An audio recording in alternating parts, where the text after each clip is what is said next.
Welcome to Toro NSN's Training in 10, an innovative, self-paced training module that allows you to get trained and get going. Today's topic is an overview of the synchronize function in Lynx Central Control System. While this presentation is demonstrated in Lynx version 6.5, the principles apply to all versions of Lynx.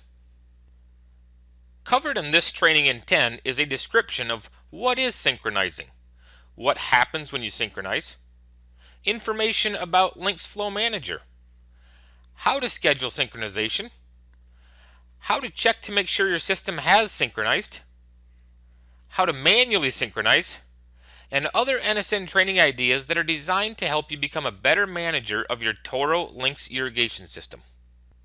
When your Toro Lynx database synchronizes, it is updating the scheduled activities that you have set up in the watering plan, so your system irrigates the way you have scheduled during the next cycle. When programs are on and they are active for the day, synchronizing will create a scheduled activity based on the start time for these programs, along with the run times or application amounts for these programs.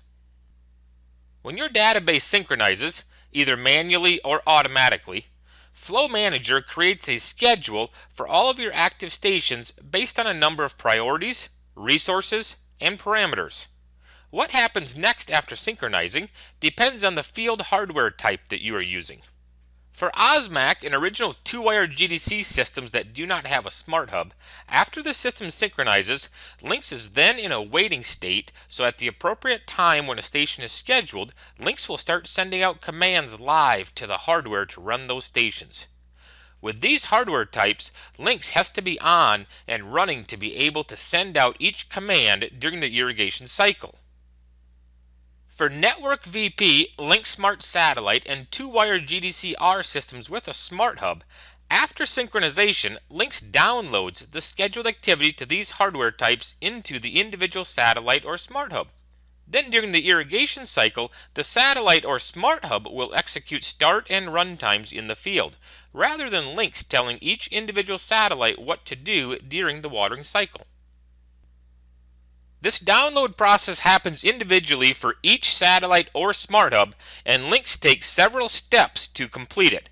First, Lynx pings the satellite or smart hub to make sure it is communicating properly with the central. Second, Lynx matches the time in the computer with the time in the satellite or smart hub and adjusts it if necessary to make sure they are on the same day and time. Third, Lynx will erase the previously downloaded scheduled activity, and fourth, Lynx downloads the new scheduled activity programming for the next 24 hours. When it completes that, Lynx moves on to the next satellite or smart hub until each satellite or smart hub has been downloaded new scheduled activity. Earlier, I mentioned the Flow Manager. Let's take a minute to look at it and what it does. The Flow Manager is a computer algorithm or a series of steps that Lynx takes to calculate the series of irrigation for the next cycle. The Flow Manager's primary goal is to run as much irrigation as it can so the water window is as short as possible, getting your irrigation cycle done as fast as possible. As the Flow Manager runs, it schedules irrigation in certain parameters, which we will take a look at. The Flow Manager first checks that all stations within Lynx are assigned to a hydraulic link in the hydraulic portion of the software. If a station is not assigned to a hydraulic link, it will not be assigned to run. Stations assigned to each hydraulic link will appear in the middle review box when you click on a hydraulic link on the left side in the hydraulic tree. If there are stations in Lynx not assigned to a hydraulic link, those stations will be a different color in their assigned area, and the different color will cascade up to the course name. So an easy visual check on the hydraulic screen will tell you if you have any unassigned stations. The Flow Manager then runs a station flow test to guarantee stations do not have a greater flow than the hydraulic link it is assigned to. If a station has a larger flow than a hydraulic link, it will not be scheduled to run by the Flow Manager. As the Flow Manager begins to create a schedule for stations to run, it does so that multiple stations will run at the same time, provided their total flow does not exceed the flow of the hydraulic link they are assigned to.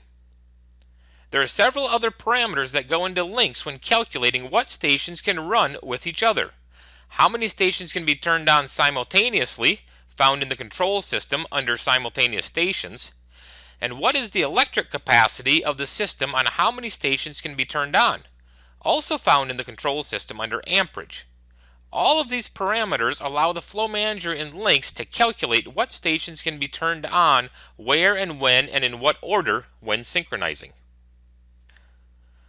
So when and how does Link synchronize? The time for automatic synchronization is a user-defined setting you can adjust based on how you manage your system. The setting is found in the Advanced Setup folder on the Preference screen. Here you can see in the System Setting portion on the screen a value for Begin Watering Day, along with a checkbox for automatic synchronization. The recommendation for the time you choose is in the window after you have set irrigation for the next cycle and approximately an hour before automatic irrigation starts that evening. That way, when you program irrigation for the next cycle, the course report is still populated from the prior 24 hours because your begin watering day has not occurred yet. But you want the automatic synchronization to occur before your next irrigation cycle starts. Once your system is synchronized for the day, you can review the results of this in the Schedule Activities screen, which is in the Daily Operations folder. Here you can see the schedule that has been created, and you have many options to format it in a way you would like to view it. Simply drag column headers to the top of the screen where it says Drag Column Headers Here. Then you can see the information in a format that is customized to you. Like you see here, where it's filtered by area, then whole, and then station tag. It shows what time the station is going to start at and what time it is going to end at. You may choose to do your own manual synchronization before the automatic one is performed, so you can feel confident everything is ready to irrigate its next cycle and view your current list of scheduled activity. Or if you make a change to your system after the automatic synchronization has taken place, then you will need to do a manual synchronization. This manual synchronization is performed in the Daily Operations folder on the Synchronize screen and will create a brand new schedule of activities based on everything we just outlined. Also, many people choose to perform a manual synchronization and then leave the check in automatic synchronization and allow a second one to occur before irrigation starts. The benefit here would be you may have made a change to your system after you programmed irrigation, did your manual synchronization, and while driving home remembered to make another change. You may use one of the forms of mobile control to make that change, and then if it is before the time of your automatic synchronization, that change will be calculated into tonight's irrigation cycle. If the change is after your automatic synchronization time, you would need to perform a manual synchronization. When you synchronize manually, you have the choice to recalculate flow and download to site, or download selected satellite. Only the first choice of recalculate flow and download site will run the flow manager and create a new list of scheduled activities. The second choice, download selected site, will only download the current scheduled activity to a selected satellite or smart hub. It will not recalculate the scheduled activity or run flow manager, thus not taking into account any changes you have made.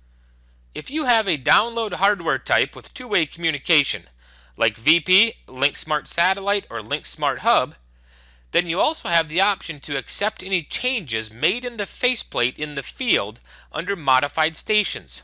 These stations have been percent adjusted in the field at the faceplate, and you have the option to accept and upload these changes by putting a check in the Accept box and then click Update. If you made more than one change, you can also use the shortcut and put a check in the box that says Accept All and then hit Update. Once you have accepted the changes that you want, you can click the Download button. The system will then begin to synchronize, as you will see here in the top right of the status bar, and individual satellite lights will flash yellow while the process is taking place, and then solid green if it was a successful synchronize. If you run an OSMAC system or a two-wire GDC system, you may not see all the same actions, but the same principles still apply. Well, another 10 minutes have gone by and you've just completed another episode of NSN's Training in 10. Today's topic has been Synchronize. We hope that this Training in 10 lesson was helpful for you to better understand this helpful tool, and that it helps further enhance your career working with the #1 irrigation central control product available, the Toro Lynx control system. Be sure to keep looking for future installments of NSN's Training in 10s, the self-paced training module that allows you to get trained and get going. If you have any questions about this or about future training module releases, or if you would like to participate in one of our acclaimed Toro Lynx regional training classes, please contact us by calling 888-676-8676, option 2.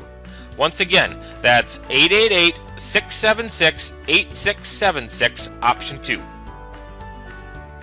Toro NSN Training also invites you to follow us on our Twitter site so that you can get the latest updates on where we are, what we are doing, and new training opportunities for you to participate in. You can find us at twitter.com/@Toro NSN Training and send a request to follow us. A service offered by Toro NSN Training, NSN Focus Training. Personalized irrigation software training with 2 options: online, 1 to 2 hour blocks, topic specific, all done on the web, and in person, half or full day, addressing multiple topics at your facility. Again, if you are interested, give us a call at 888-676-8676, option 2. Toro and Toro's National Support Network. Count on it.